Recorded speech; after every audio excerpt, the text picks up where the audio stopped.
նոյեմբերի 9-ի Երակոմ հայտարարության 9-րդ կետում չկա մի բան, որից ենթադրում է, որ Հայաստանի տարածքային ամբողջականությունը, ինքնիշխանությունը,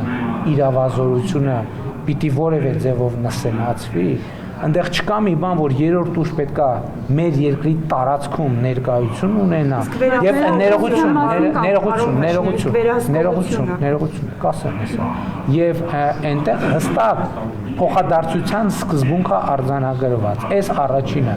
վերահսկողությունը ըստ էության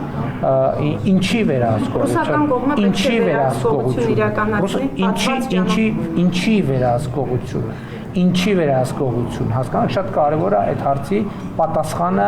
ստանալ եւ որտեղ վերահսկողություններով մենք այդ հարցին տվել ենք պատասխան եւ ասել ենք, որ դա կարող է լինել եւ մեր ընկալմամբ դա կարող է լինել մոնիտորինգի գործառույթ, որը կարող է իրականացվել Մոսկվայից կամ չգիտեմ արբանյակային կապի միջոցով, արբանյակային գործիքների միջոցով